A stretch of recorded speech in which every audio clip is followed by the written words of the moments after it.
Hello everyone. So in this video we'll discuss about NCERT highlight of class 12 chemistry chapter number 8 that is aldehyde ketones and carboxylic acid.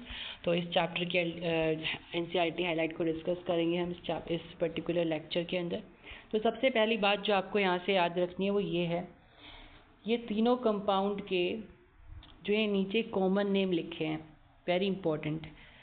ठीक है, तो अगर आपको कुछ ऐसा compound दिखता है जिसमें एक तरफ आपको CHO लगा हुआ है यानी कि एल्डिहाइडिक ग्रुप है, एक तरफ आपको OH लगा हुआ है और फिर OH के ही बिल्कुल एडजेसेंट में आपको OCH3 ग्रुप लगा हुआ है, तो ये कंपाउंड हो जाएगा आपका कौन सा, वैनिलीन। कौन सा हो जाएगा, वैनिलीन। इसी तरीके से अगर आपके पास कुछ ऐसी कंडीशन होती है जिसमें CHO है और उसके बिल्कुल एडजेसेंट आपको OH लगा हुआ है, तो इसको हम बोलेंगे सैलिकल्डिहाइड। ठीक है, सैलिकल्डिहाइड।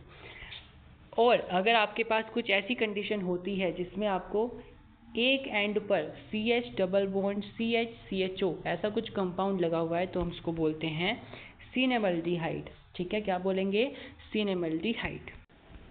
आगे बढ़ जाते हैं अब यहाँ पर हम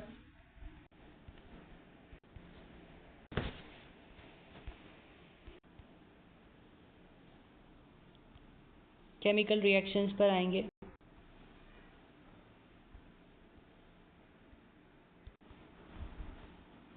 देखिए यहाँ पर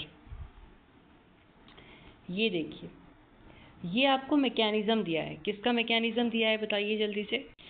ये मैकेनिज्म है न्यूक्लियोफिलिक एडिशन रिएक्शन का।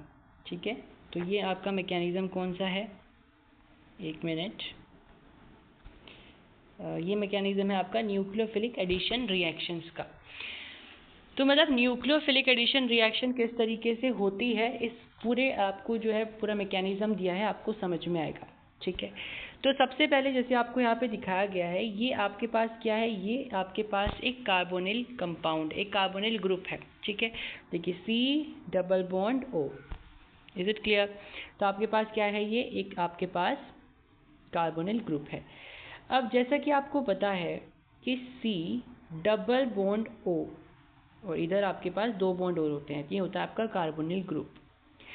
अब हम यहाँ पे क्या जो है यहाँ पे अज्यूम करेंगे, अज्यूम क्या है, रियलिटी होती है कि आपका ऑक्सीजन क्या होता है, इलेक्ट्रोनेगेटिव एटम होता है। तो ये क्या करेगा, ये अपने ऊपर इलेक्ट्रोनेगेटिविटी को यानी नेगेटिविटी को अपने ऊपर लेने की कोशिश करेगा। तो इस ऑक्सीजन के ऊपर आ जाएगा पार्शियल पॉजिटिव चार्ज और इस कार्बन के ऊपर आ जाएगा मैंने उल्टा बोल दिया, इस ऑक्सीजन के ऊपर आ जाएगा पार्शियल नेगेटिव चार्ज और इस कार्बन के ऊपर आ जाएगा पार्शियल पॉजिटिव चार्ज। क्या इतनी बात समझ में आई, बताइए जल्दी से। ऐसा क्यों हुआ, क्योंकि यहाँ से जो ये ऑक्सीजन है, जो ये डबल बॉन्ड है, ये डबल बॉन्ड में से इलेक्ट्रॉन किधर चले गए, ऑक्सीजन की तरफ। क्योंकि हमें पता है कि आपके पास 3 इलेक्ट्रोनेगेटिव एटम्स होते हैं जो बहुत ज़्यादा इलेक्ट्रोनेगेटिव हैं, और इसे याद करने की ट्रिक क्या होती है, FON, FON। F का मतलब क्या होता है, F का मतलब होता है फ्लोरीन, और O का मतलब क्या होता है, ऑक्सीजन, और आपके पास N का मतलब क्या होता है, नाइट्रोजन। तो ऑक्सीजन भी एक बड़ा खासा you can say electronegative atom है। तो यहाँ पर कौन है, यहाँ पर ये ऑक्सीजन ही तो है। तो ये ऑक्सीजन क्या कर रहा है, अपनी तरफ इलेक्ट्रॉन को ले जाने की कोशिश कर रहा है। देख सकते हो आप यहाँ पर,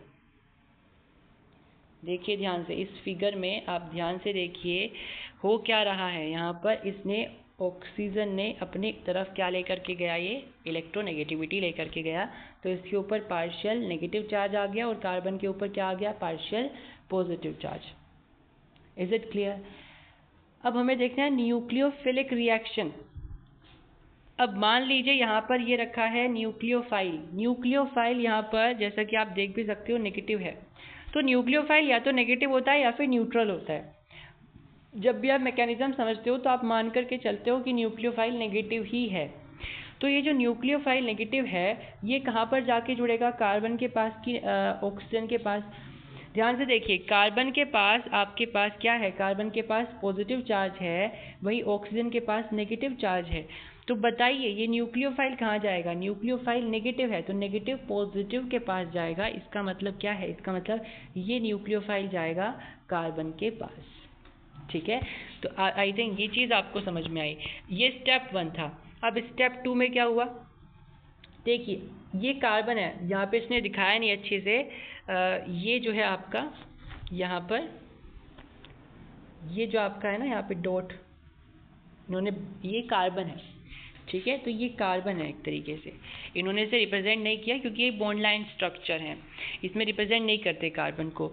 तो ये बीच में कार्बन है। तो देखो ये ये NO जो NU है ना आपका न्यूक्लियोफाइल, ये इसके साथ आके जुड़ गया। ऊपर के स्टेप में था ना, तो ये जुड़ गया इसमें आके। ठीक है, तो कार्बन के ऊपर जो पॉजिटिव चार्ज था वो खत्म हो गया क्योंकि उसको उस पॉजिटिव चार्ज को सेटिस्फाई कर दिया किसने? न्यूक्लियोफाइल के नेगेटिव चार्ज ने। तो वो पूरा बॉन्ड न्यूट्रल हो गया। लेकिन इस ऑक्सीजन के ऊपर तो अभी भी वो चार्ज बकायदा है ना भाई, उसके ऊपर तो कोई जो है चेंजेस नहीं आए।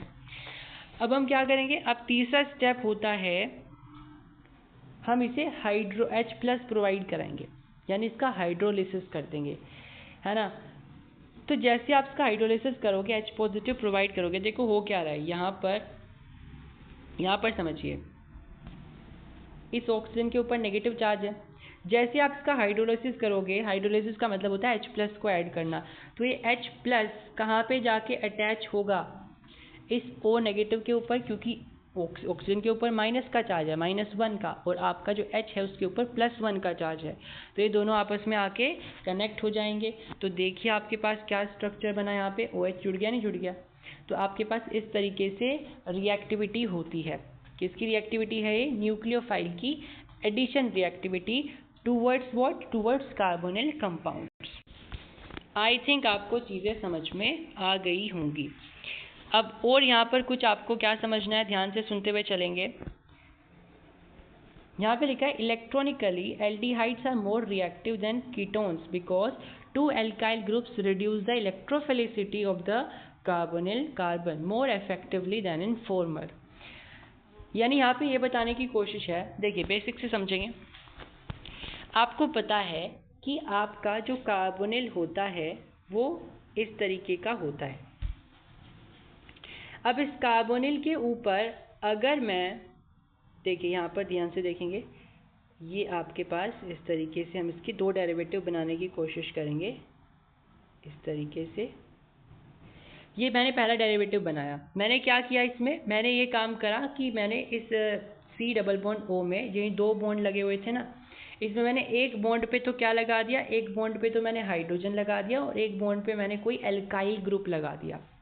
तो ये क्या बन गया? ये हमारे पास बन गया एल्डिहाइड। ठीक है, अच्छा एक और केस होता है जिसमें हम C+O एज इट इज है और हम दोनों ही तरफ एल्काइल ग्रुप अटैच करते हैं, इधर भी R इधर भी R। देखिए मैंने क्या किया, मैंने इधर भी R अटैच कर दिया और इधर भी R अटैच कर दिया, तो दोनों तरफ R R है। तो ये क्या है? ये आपका कीटोन है।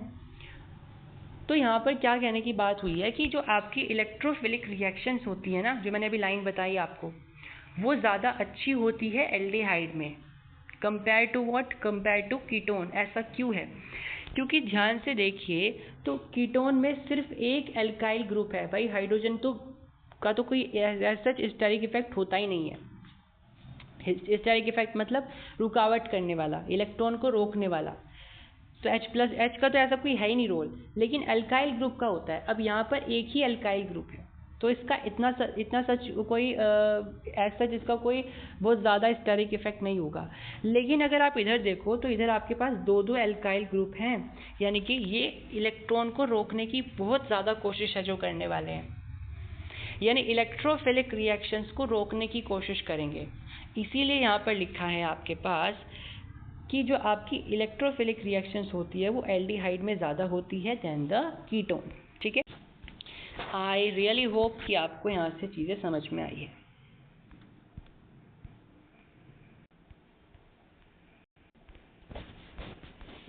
ओके, अब यहाँ पर आ जाइए यूजेस के ऊपर। अब यहाँ पर क्या चीज़ इंपॉर्टेंट है जो आपको मार्क करनी है, ध्यान से देखिए। लिखा है formaldehyde is well known as formalin Solution is used to preserve biological specimen and to prepare bakelite. जो आपका फॉर्मल्डिहाइड होता है, फॉर्मल्डिहाइड का फॉर्मूला क्या होता है? HCHO, ठीक है, बेसिक फॉर्मूला है। अब इसका काम क्या होता है? सबसे पहले तो इसका दूसरा नाम क्या होता है? फॉर्मेलिन होता है। अब इसका काम ये होता है कि बायोलॉजिकल स्पेसिमेन को बचाने के लिए, उनको प्रिजर्व करने के लिए इस्तेमाल होता है। इसका मतलब क्या हुआ कि जो आपने देखा होगा बायोलैब्स में मछलियाँ होती हैं, है ना, कई बार तो स्नैक्स भी रखे होते हैं, तो वहाँ पर वो प्रिजर्व करके रखे हैं इन्होंने। तो वहाँ पर जो केमिकल यूज़ होता है तो वो फॉर्मेलिन यानी कि फॉर्मल्डिहाइड कई बार यूज़ होता है, ठीक है। तो फॉर्मल्डिहाइड का बायोलॉजिकल स्पेसिमेन को प्रिजर्व करने के लिए भी इस्तेमाल किया जाता है। दूसरा इसे बेकलाइट बनाने के लिए भी इस्तेमाल किया जाता है। बेकलाइट देखा होगा आपने, जो आपके स्विचेस होते हैं घर में वो बेकलाइट के बने हुए होते हैं, ठीक है। तो बेकलाइट वो कंपाउंड है। और क्या क्या यूजेज हैं? यहाँ लिखा है acetaldehyde is used primarily as a starting material in the manufacture of acetic acid. यानी एसिटाल्डिहाइड का मतलब हम यूज़ कर रहे होते हैं in the preparation of acetic acid.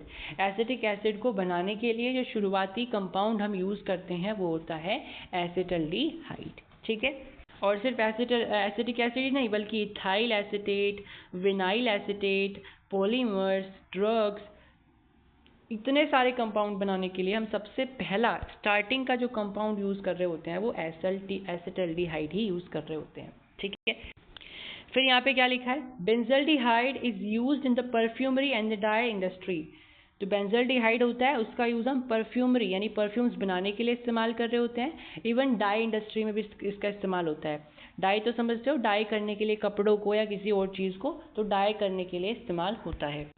और फिर यहाँ पे लिखा है कई सारे आपके एल्डिहाइड तो ऐसे भी होते हैं जिनमें एक अलग तरीके की खुशबू होती है, एक तरीके का फ्लेवर भी होता है कईयों में, तो उनके लिए वो पहचाने जाते हैं। फॉर एग्जाम्पल आपके पास यहाँ पे लिखा है ब्यूटाल्डिहाइड, vanillin, acetophenone, camphor.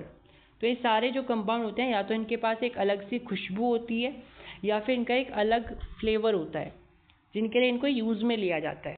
I think चीज़ें समझ में आ गई हूँ, ठीक है। अब ध्यान से सुनिए, यहाँ पे आपको क्या लिखा है?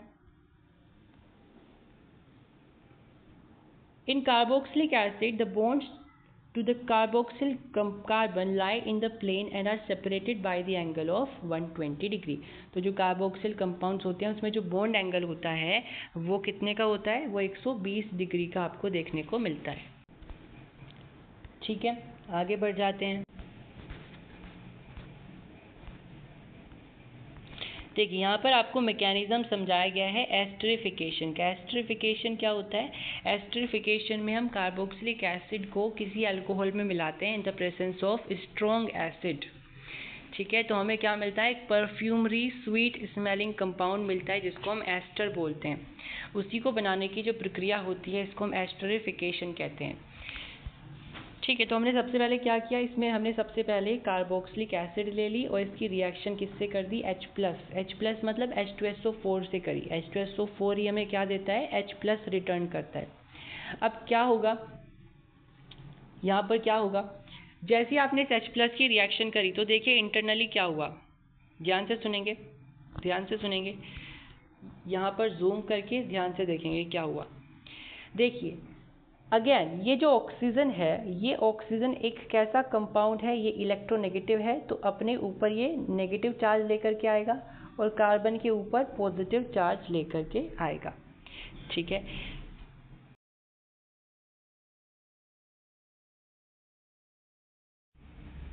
तो अब हुआ क्या? इस OH को यहाँ पर क्या मिल गया? ये H कहाँ से जुड़ गया है? या इस O के पास आके कनेक्ट हो गया, तो इस पे OH पॉजिटिव आ गया।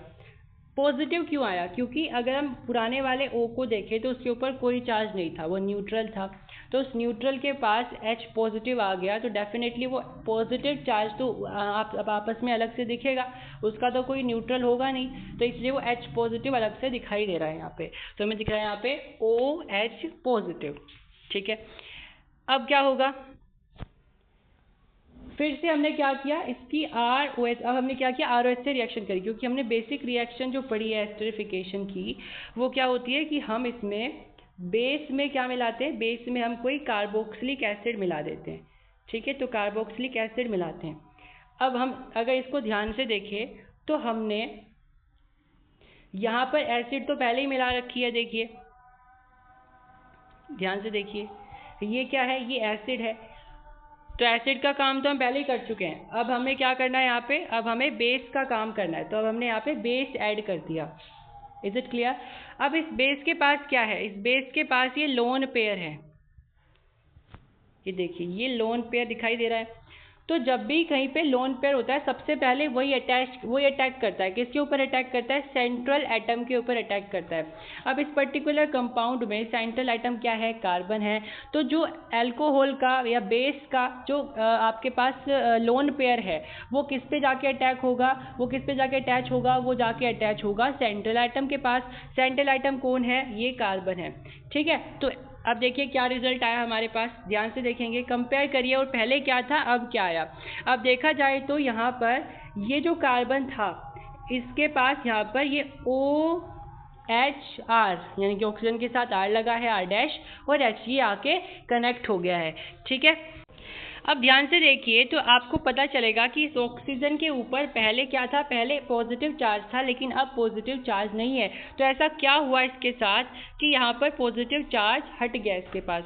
अब ध्यान से समझेंगे, देखिए मैंने बताया यहाँ पे इसमें कोई ऑक्सीजन के ऊपर कोई चार्ज था ही नहीं, H+ आके उसने क्या कर दिया, अनस्टेबल कर दिया। भाई कोई ऐसी चीज़ जो कि चार्ज वाली है, जिसके ऊपर चार्ज है, तो वो कैसी चीज़ होती है, वो अनस्टेबल चीज़ होती है ना। कोई स्पीशीज नहीं चाहेगा कि मेरे ऊपर चार्ज आए, क्योंकि चार्ज क्या करता है, चार्ज या तो इलेक्ट्रॉन की कमी कर देता है या फिर इलेक्ट्रॉन को बढ़ा देता है।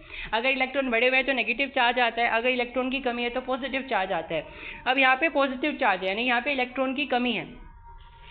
अब जब भी अगर इलेक्ट्रॉन की कमी है और बराबर में डबल बॉन्ड बना है और साथ में इलेक्ट्रोनेगेटिव एटम है यानी कि ऑक्सीजन जैसा कोई एटम, तो ऑक्सीजन क्या करता है, उस डबल बॉन्ड से इलेक्ट्रॉन को हड़पता है, उससे छीनने की कोशिश है जो कर रहा होता है।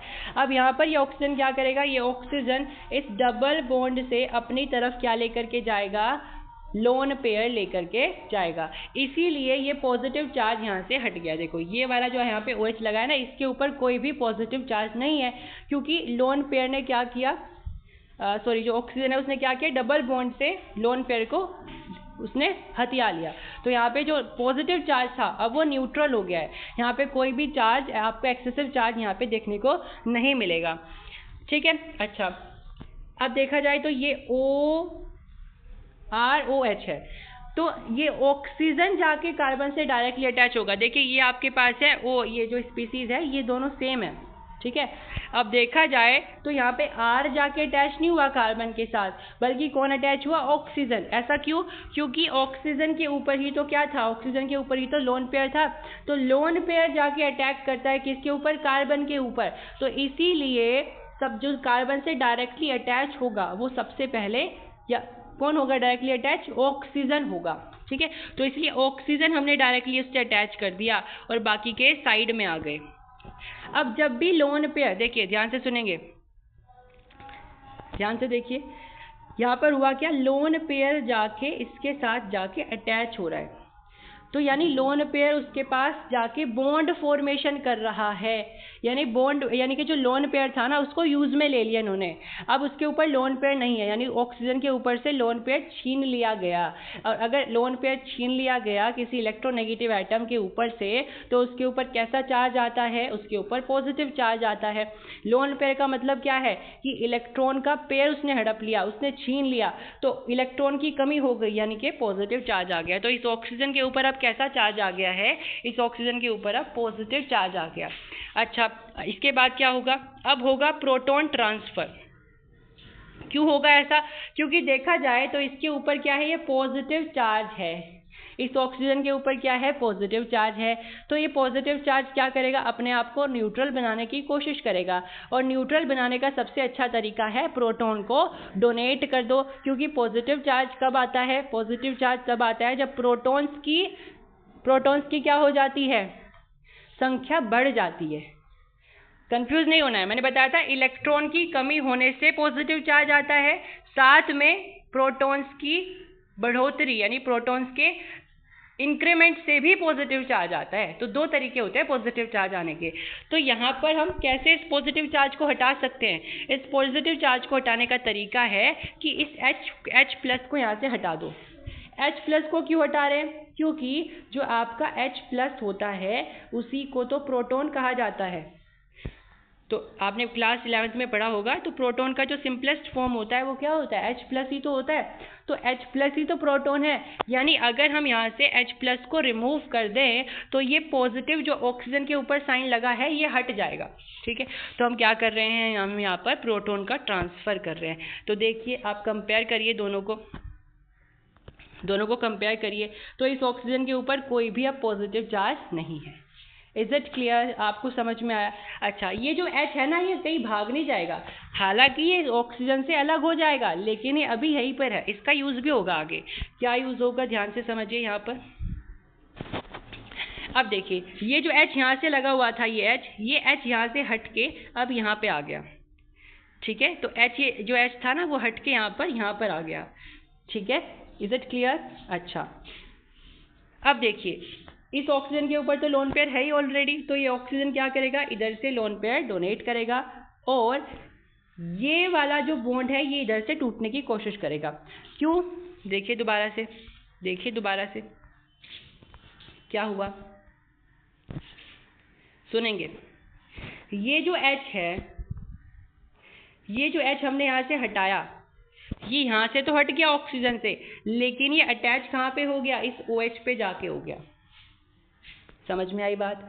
यानी दोबारा से देखें, अगर हम यहाँ पर, तो ये H यहाँ से हट के यहाँ पे जुड़ गया।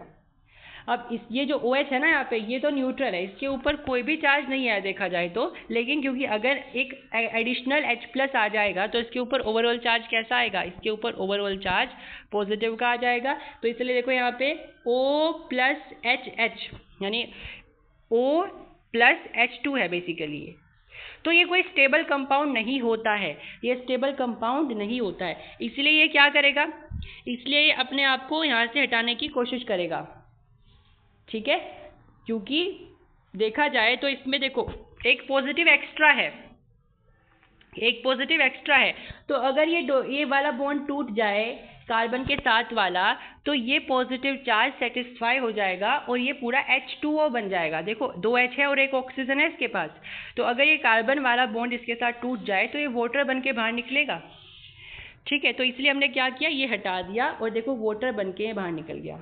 ठीक है, अच्छा, अब कार्बन की वैलेंसी तो इनकम्प्लीट हो गई ना यार। कार्बन की वैलेंसी तो 4 होती है। तो अब ये ऑक्सीजन के पास जो लोन पेयर है ना ऊपर, ये क्या करेगा? इस बॉन्ड फॉर्मेशन को, इस वैलेंसी को फुलफिल करने की कोशिश करेगा अपना लोन पेयर से बॉन्ड फॉर्मेशन करके। ठीक है, अब देखो क्या हुआ, वाटर तो निकल गया। देखो अब यहाँ पे बॉन्ड फॉर्मेशन जब उसने किया तो यहाँ पे डबल बॉन्ड आ गया, क्योंकि इसने लोन पेयर डोनेट किया तो इसके ऊपर पॉजिटिव चार्ज आ गया। मैंने बताया था जब भी किसी का लोन पेयर जाता है तो उसके ऊपर पॉजिटिव चार्ज आ जाता है। Is it clear? तो इसके ऊपर कैसा चार्ज आ गया? इसके ऊपर पॉजिटिव चार्ज आ गया। अच्छा, तो आगे क्या होगा इसमें देखिए ध्यान से। अब सबसे लास्ट प्रोसेस हम इसमें करते हैं इस मैकेनिज्म में, वो है डीप्रोटोनेशन। यानी कि इसके ऊपर जो पॉजिटिव चार्ज आया है, मैंने बताया था जब भी पॉजिटिव चार्ज आए या तो आप लोन पेयर से कुछ वो कर लो, काम पूरा कंप्लीट कर लो। यानी कि या तो आप ये काम कर सकते हो कि इसके ऊपर से एक लोन पेयर लेके इसका जो पॉजिटिव चार्ज है उसको सेटिस्फाई कर लो, या फिर आप एक काम करो, इस H को यहाँ से हटा दो। बताओ कौन सा तरीका अपनाओगे? देखो इसको यहाँ से लेकर के बॉन्ड को लेकर के यहाँ पे आना का तो कोई मतलब नहीं बैठता, क्योंकि आपने अभी उसको वापस किया था ना यहाँ पे, अभी तो बॉन्ड बनाया। ये क्यों बनाया? क्योंकि कार्बन के पास 4 बॉन्ड होने चाहिए थे, इसलिए तो आपने किया था ये। अब वापस से इसको बॉन्ड फॉर्मेशन से हटा देना, वापस से ऑक्सीजन के ऊपर लोन पे लेकर के आने से तो कोई मतलब नहीं बैठता। तो आप यहाँ पे ये प्रोसेस लगाओगे कि इस H को यहाँ से हटा दोगे।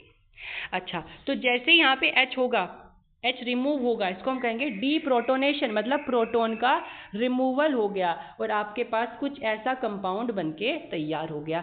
ये कंपाउंड कैसा दिख रहा है आपको? RC double bond O।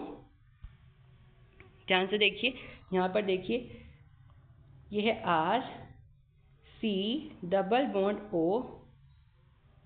O R dash. तो ये आपके पास होता है एस्टर, जिसमें से आपको स्वीट स्मेल आपको समझ में आती है कि अच्छा थोड़ी मीठी मीठी सी स्मेल है। इसलिए इस कंपाउंड का यूज़ हम कहाँ पे कर रहे होते हैं? इसलिए इस कंपाउंड का यूज़ हम परफ्यूम्स बनाने के लिए कर रहे होते हैं।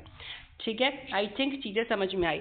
तो अब इसको सम अप करते हैं। हमने सबसे पहले क्या किया इस वाले स्टेप में? हमने सबसे पहले किया कार्बोक्सिलिक एसिड का प्रोटोनेशन, यानी कार्बोक्सिलिक एसिड को हमने प्रोटोन ऐड कर दिया। प्रोटोन कैसे ऐड होता है? H2SO4 से ऐड होता है। फिर हमने क्या किया, यहाँ पे OH पॉजिटिव आ गया था। इस OH पॉजिटिव को पॉजिटिव को हटाने के लिए यहाँ पे इसका बॉन्ड फॉर्मेशन हमने इधर की तरफ कर दिया, मतलब कि जो डबल बॉन्ड था ना, ये किधर जाएगा? ये ऑक्सीजन की तरफ जाएगा ताकि ये पॉजिटिव चार्ज रिमूव हो जाए। फिर हमने यहाँ पे अल्कोहल या बेस कह सकते हैं उसको, बेस यहाँ पर आएगा जो कार्बन पे डायरेक्टली अटैच करेगा। कैसे करेगा? ये ऑक्सीजन के ऊपर जो लोन पेयर है ये जाकर अटैक करेगा सेंट्रल एटम यानी कि कार्बन के ऊपर। तो आपको कुछ ऐसा कंपाउंड यहाँ पर दिखाई देगा। अब क्योंकि लोन पेयर जाके अटैक किया था सेंट्रल एटम के ऊपर, तो ऑक्सीजन के ऊपर कैसा चार्ज आ गया था? पॉजिटिव चार्ज आ गया था। अब उस पॉजिटिव चार्ज को हटाने के दो तरीके होते हैं, या तो आप डबल बॉन्ड से एक इलेक्ट्रॉन ले लो, या फिर आप डीप्रोटोनेशन कर दो, यानी प्रोटॉन को हटा दो, यानी H पॉजिटिव को हटा दो। अब इसके पास कोई डबल बॉन्ड तो नहीं है आसपास, तो आप क्या करोगे? सिंपल डीप्रोटोनेशन कर दोगे, तो ये प्रोटॉन यहाँ से रिमूव हो जाएगा। जैसे ही प्रोटॉन रिमूव होगा तो आपके पास कुछ ऐसा कंपाउंड नजर आएगा।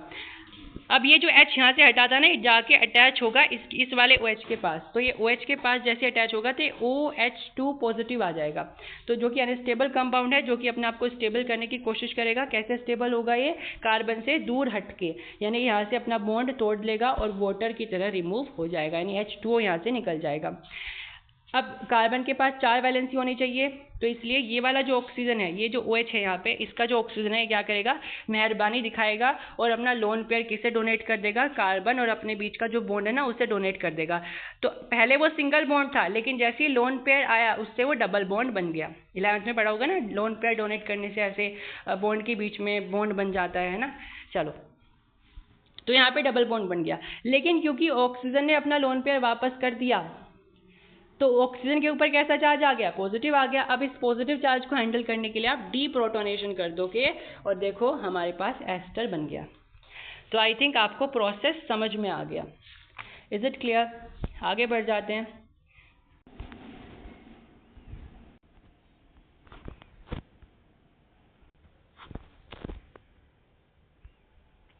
एक सेकेंड, अब यहाँ पर क्या है कि हमें कुछ चीज़ें देखनी है, जैसे कि सॉरी ये एक्सरसाइज आ गई ना यहाँ पर। ओके, यहाँ पर हमें देखना है लास्ट जो टॉपिक आपको दिखाई दे रहा है ना, ये वाला। यहाँ पर क्या चीज़ याद रखनी है? Sodium benzoate is used as a food preservative.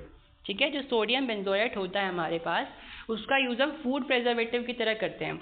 जो हमारे फूड टेक्नोलॉजी कंपनी होते हैं ना, जो फूड को कैसे टेक्नोलॉजिकली पैक करना है ताकि फूड ख़राब ना हो, उसको प्रिजर्व करके रखा जा सके, उसमें नई नई टेक्नोलॉजी लगाते हैं, तो वो लोग क्या करते हैं? सोडियम बेंजोएट का यूज़ करते हैं एज अ फूड प्रिजर्वेटिव। ठीक है, so that's it for the video. Hope you have subscribed to the channel.